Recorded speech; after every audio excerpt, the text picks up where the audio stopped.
தமிழகத்துல இந்த வியாசர்பாடி பகுதியில தீ விபத்து ஏற்பட்டிருந்தது. அதுல தாவேகா நிர்வாகிகள், பெண் நிர்வாகிகள் மேல காவல்துறையினர் மோசமான முறையில தாக்கியிருக்காங்கன்னு சொல்லியிருக்காங்க.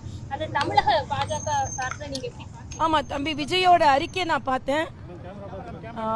அவரோட அறிக்கையை நான் பார்த்தேன். தீயினால் பாதிக்கப்பட்ட பெண்களுக்கு, மக்களுக்கு உதவி செய்வதை தடுத்திருக்கிறது காவல்துறை.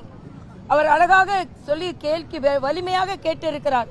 என்ன கேட்டிருக்கிறார் என்றால், தமிழகத்தில் நடப்பது மக்கள் ஆட்சியா இல்லை என்றால் பாசிச ஆட்சியா? இதற்கு திராவிட முன்னேற்ற கழகத்தை சார்ந்தவர்கள் பதில் சொல்லி ஆக வேண்டும். முதல் முறை இல்லை, நாங்க மும்மொழி கொள்கைக்கு ஆதரவாக கையெழுத்து வாங்க போனது போது கூட எங்களை கையெழுத்து வாங்க விடாமல் 3 மணி நேரம் வெயிலில் நிற்க வைத்தார்கள். நாங்கள் அடிபணியாமல் கையெழுத்து வாங்கிவிட்டு தான் பின்பு அந்த இடத்தை விட்டு நகர்ந்தோம்.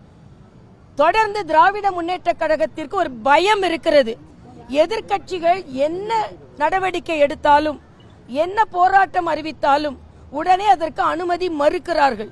இது கண்டிக்கத்தக்கது. அவர்கள் இன்று ஒரு பதற்றத்தில் இருக்கிறார்கள். அதனால் எதிர்க்கட்சிகள் எதை செய்தாலும் அவர்கள் இன்று பயப்படுகிறார்கள்.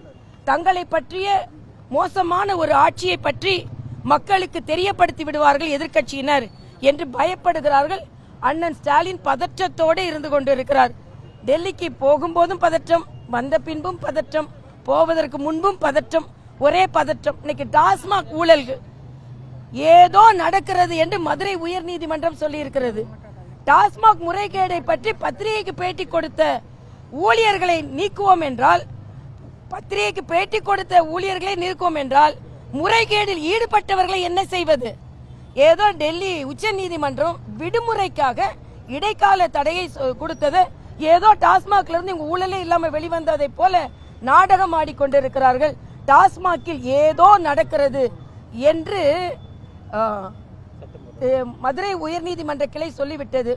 ஸ்டாலின், அண்ணன் ஸ்டாலின் கேட்கிறாங்க, எதிர்க்கட்சி தலைவரின் கருத்தை பற்றி என்ன நினைக்கிறீர்கள்? அரைத்த மாவையே அரைத்து கொண்டிருக்கிறார் என்று. மறைத்த செய்தியை நீங்கள் மறைத்து கொண்டிருப்பதனால் அரைத்த மாவையே அரைக்க வேண்டி இருக்கிறது. சொல்வதை திரும்பி திரும்ப சொன்னால்தான் நீங்கள் செய்த குற்றங்கள் மக்களுக்கு தெரிய வேண்டும் என்பதற்காக எதிர்க்கட்சியினர் இதை சொல்லிக் கொண்டிருக்கிறார்கள். 2000 பெண்கள் கலந்து கொள்ளுகின்ற மிகப்பெரிய மூவண்ண கொடி யாத்திரை செந்தூர் வைத்து இங்கே பெண்கள் மிகப்பெரிய ஊர்வலத்தை சென்னை மேற்கு மாவட்ட தலைவர் தம்பி பாஸ்கர் அவர்கள் தலைமையில் நடந்து கொண்டிருக்கிறது. இதில் மகளிரணி தலைவி உமாரதி போன்றவர்கள் எல்லாம் கலந்து கொண்டிருக்கிறார்கள். நான் குறிப்பாக இந்த கூட்டத்தில் கலந்து கொள்வது, பெண்கள் எங்கெல்லாம் பாதிக்கப்படுகிறார்களோ அங்கேயெல்லாம் ஒரு சகோதரனாக நமது பாரத பிரதமர் அவர்கள் அவர்களுக்கு உறுதுணையாக நின்று கொண்டிருக்கிறார்கள். அதனால் நேற்று கூட சொல்லி இருக்கிறார், என் உடம்பில் ஓடுவது ரத்தம் அல்ல, என் உடம்பில் ஓடுவது செந்தூரம். என் சகோதரிகள் நெற்றில் வைக்கும் செந்தூரத்திற்கு ஏதாவது ஒரு ஆபத்து வந்தது என்றால் நான் சும்மா இருக்க மாட்டேன். நீங்கள் குண்டை நீங்கள் எங்களுக்கு வீசினீர்கள் என்றால் நாங்கள் பீரங்கியை வைத்து உங்களை எதிர்கொள்வோம் என்று அவர் சொல்லி இருக்கிறார். அதனால் பாரத பிரதமர் அவர்களுக்கு நன்றி சொல்லும் ஒரு யாத்திரையாகவும், நமது ராணுவத்திற்கு நன்றி சொல்லும் யாத்திரையாகவும் இது நடைபெற்று கொண்டிருக்கிறது.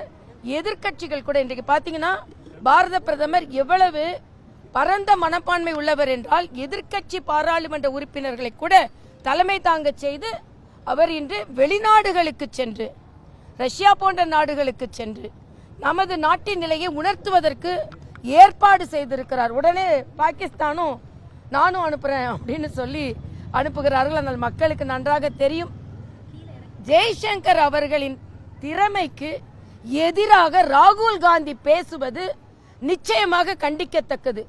போர் வழிமுறைகளின் வழிதான் அவர் சொல்லியிருக்கிறார். ஒரு நாட்டில், அது முதல்ல சொல்லல, ஒரு நாட்டில் தீவிரவாத முகாம்களை மட்டுமே அழிக்கப் போகிறோம் என்பதை, மற்றவர்கள் பாதிக்கப்பட மாட்டார்கள் என்பதை ஒரு நாட்டிற்கு தெரிவிப்பது போர் வழிமுறை, போர் விதிமுறை.